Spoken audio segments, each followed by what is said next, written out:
হল খবর দে, বঙ্গমাতা খবর দে, কামাল খবর দে, বঙ্গমাতা খবর দে, বঙ্গমাতা খবর দে, বঙ্গবন্ধু হল খবর দে, বঙ্গবন্ধু হল খবর দে, প্রধানমন্ত্রীর খবর দে, প্রধানমন্ত্রীর খবর দে। আমাদের ভলান্টিয়াররা যখন ব্লকেট কর্মসূচি করতে বিভিন্ন জায়গায় যান, তখন একজন রিক্সাওয়ালা, একজন ভ্যান শ্রমিক, একজন পথচারী সহযোগিতা করেন এবং আমাদেরকে বলেন যে তাদের সন্তানের জন্য হবে এই আন্দোলন, আমাদেরকে চালিয়ে যেতে হবে।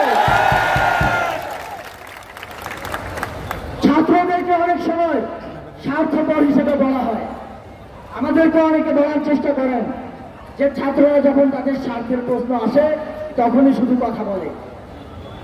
যদি তাই হতো তবে বাংলাদেশের বিশ্ববিদ্যালয়গুলি থেকে ছাত্রদের থেকে হয়তো অনেক বড় বড় একাডেমিক থিওরি পাওয়া যেত, একটি দেশের জন্মের প্রেক্ষাপট রচিত হতো না। এই ছাত্ররাই এই দেশের জন্মের প্রেক্ষাপট ধীরে ধীরে রচিত করেছে, যেটি 1971 সালে বাস্তবায়িত হয়েছে।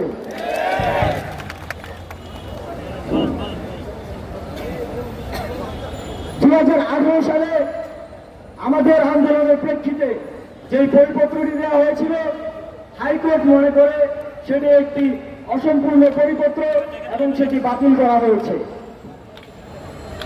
আমরা এই আইনি প্রক্রিয়ায় হাইকোর্টের বারান্দায় যেতে চাই না। আমরা আমাদের পড়ার টেবিলে থাকতে চাই, আমাদের রুটিন কার্যক্রম চালিয়ে যেতে চাই।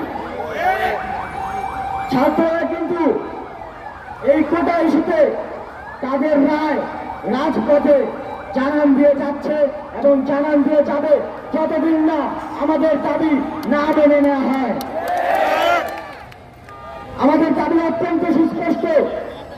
আমরা এক দফা দাবি করেছি যে সরকারের নির্বাহী বিভাগ থেকে সুস্পষ্ট ঘোষণা আসতে হবে, নির্দেশনা আসতে হবে যে একটি কমিশন গঠন করে একটি সম্পূর্ণ এবং স্থায়ী সমাধানের দিকে সরকার এই কোটা ব্যবস্থাকে নিয়ে যাবে।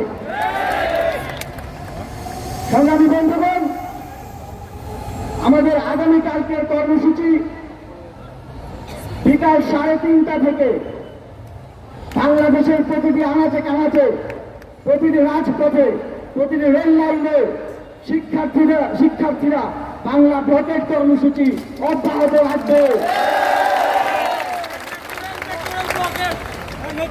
বিকাল 3:30টায় ঢাকা বিশ্ববিদ্যালয়ে কেন্দ্রীয় লাইব্রেরির সামনে থেকে আমরা আমাদের ব্লকেট কর্মসূচি শুরু করব এবং সারা দেশে শিক্ষার্থীরা তাদের নিকটস্থ গুরুত্বপূর্ণ পয়েন্টগুলিতে ব্লকেট কর্মসূচি সফলভাবে পালন করবে।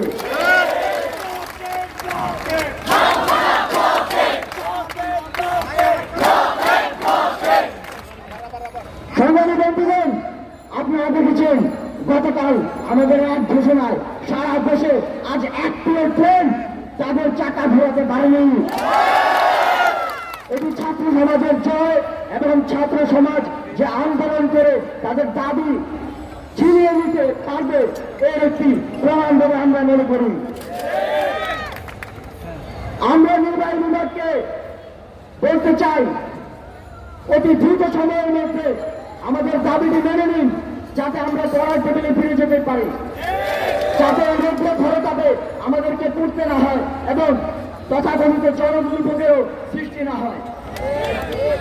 সাংবাদিক বন্ধুদেরকে ধন্যবাদ জানাচ্ছি এবং আজকের কর্মসূচি সফল করতে যারা সহযোগিতা করেছেন সকলকে ধন্যবাদ জানিয়ে এখন আমাদের কর্মসূচি সমাপ্ত করছি।